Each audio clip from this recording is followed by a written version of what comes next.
Oluvannyuma lw'ekimotoka ky'amafuta ekyagudde ne kikwata omuliro ku luguudo oluva e Kampala okudde Bombo mu katawuni ak'Ekigogwa, abantu 11 ne bafiirawo nga basirikidde mu nnabbambula w'omuliro.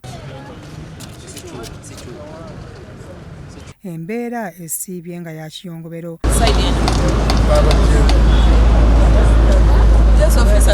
Nga n'ab'ebyokwerinda abakulembeddwamu akulira poliisi y'e Matugga Farouk Bikaba saako n'abakesi okuva mu bitongole ebyenjawulo omuli amagye bakedde mu kifo kino. Bano basazeewo okusiba akaguwa okutangira abantu okutuuka ku kimotoka kino bwe kyayokereza abantu. Omubaka omukyalo wa disitulikiti ewa Kisobet Ethel Naluyima akedde mu kifo era akakasizza abatuuze ng'ensonga eno bw'agenda okugitwala mu Paalamenti.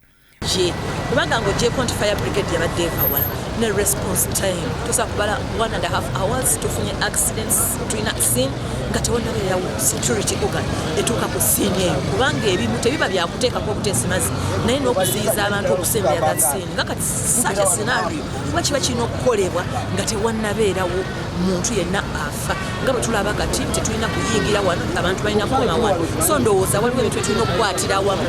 Ministry of Internal Affairs ekirungi ena point ena statement gyegenda okujja etuleetere ndowooza nekino tujja kiba tukiwuliriza. Wano abatuuze basambaza omuwendo poliisi gwe yawadde ogw'abantu 11 nga bagamba nti gusukkamu.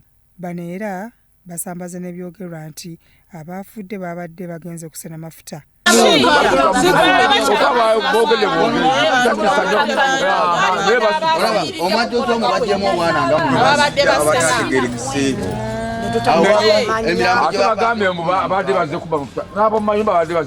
Najema Maria Goreth nga y'omu ku bajiiriddwa enju asinziddewo n'ategeeza nga bw'atalina kyakuzzaako. Saabaddewo nabadde ku mulimu naye nasanga ennyumba ewedde byonna byasiridde. Biki ebisinga mu okubeera nga byabadde bya mugaso nnyo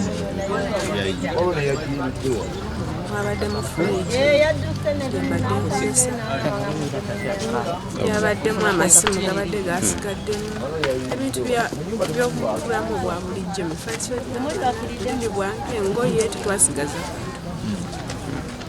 Bakowodde bwe kikwatako okuteeka obugulumo mu kifo kino kubanga kirimu abantu bangi ate nga kiri ku kayiringito ng'emmotoka zisusse okutwala emisinde.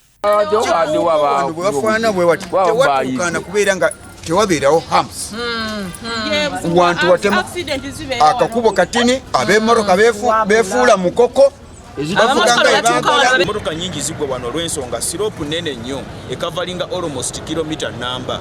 So gavumenti mbakubira omulanga era nga mbasaba abali responsible naddala Ministry of Works mutuyambe mututeere hamps Ekigogwa mu 15 ne 16 wemuyinza okutaasa n'okukendeeza ku bubenje. Byawandulubone ku Crossroads TV Omunnyo.